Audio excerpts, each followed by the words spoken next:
రీసెంట్గా ఇక్కడ కురుమూర్తి స్వామి దేవస్థానం పరిసర ప్రాంతాల్లో మైనింగ్ ప్రారంభమవుతుందని మా దృష్టి కూడా రావడం జరిగింది.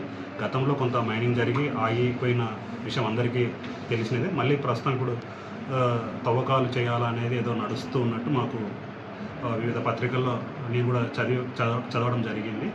అయితే అటువంటిది ఏదన్నా ప్రారంభమవుతున్నా ఇట్లా ఈ దేవాలయానికి కురుమూర్తి స్వామి దేవాలయానికి ఎందుకంటే అభివృద్ధి కార్యక్రమాలు జరుగుతూ ఉన్నాయి. ఎటువంటి ఏదైనా ఇబ్బంది జరిగే అవకాశం ఏదున్నా కూడా మా జిల్లా స్థాయి ఉన్నతాధికారులకు దృష్టికి తీసుకెళ్ళి వాటి మీద ఎటువంటి చర్యలు తీసుకోవాల్సిన ఇన్స్ట్రక్షన్స్ వస్తే దాని ప్రకారం ఉన్నతాధికారుల ఆదేశాల మేరకు మేము చర్యలు తీసుకుంటాము.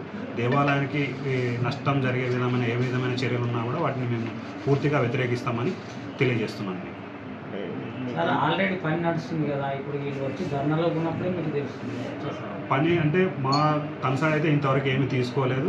ఒకవేళ అట్లాంటి ప్రారంభం అయితే కనుక ఇమీడియట్గా జిల్లా స్థాయి అధికారులకు మేము లేఖలు రాసి ఇమీడియట్గా దాని మీద యాక్షన్ తీసుకుంటామని తెలియజేస్తున్నాం. పర్మిషన్ ఏమైనా ఇచ్చారు? మా వైపు నుంచి దేవాదాయ శాఖ తరఫు నుంచి అయితే ఎటువంటి పర్మిషన్స్ ఇవ్వలేదు. సార్ అది గుట్టది కురుమూర్తి స్వామి గుట్టనా? యాక్చువల్గా ఇతిహాసాలలో 7 గుట్టలు ఉన్నాయి స్వామివారికి. కురుమూర్తి స్వామికి 7 గుట్టలు, అంటే వెంకటేశ్వర స్వామికి ఏ విధంగా 7 గుట్టలు ఉన్నాయి, ఇక్కడ కూడా 7 గుట్టలు అని ఇతిహాసాలలో ఉన్నాయి. కానీ అఫీషియల్గా దేవాదాయ శాఖ పేరు మీద అయితే ఆ గుట్ట లేదు. కానీ ఇతిహాసాలలో అయితే ఆ గుట్ట పేరు దేవుందనే ఉన్నది అని తెలియజేస్తుంది. మరి ఆ గుట్ట పరిస్థితి ఏంటి సార్? అది ఏదన్నా కూడా మేము ఉన్నతాధికారుల దృష్టికి తీసుకెళ్ళి చర్యలు తీసుకుంటాం. మనం ప్రస్తుతం అయితే మనకు ఏదైనా బ్లాస్టింగ్ చేసినా కూడా దేవాలయానికి అయితే నష్టం జరిగే అవకాశం ఉంది. సార్ ఇప్పుడు ఆ గుట్టకి బ్లాస్టింగ్కి ఎంత దూరం ఉంటుంది డిస్టెన్స్ దేవుని గుడికి? దాదాపు మనకు 1 కిలోమీటర్ నియరెస్ట్ ఉంది అప్రాక్సిమేట్. మనకు 1 కిలోమీటర్ పైనే ఉండాలి. 1 కిలోమీటర్ కంటే దగ్గర ఉంటే టెంపుల్కి ఇంకా ఎక్కువ నష్టం జరిగే అవకాశం ఉంటుంది. అంతే.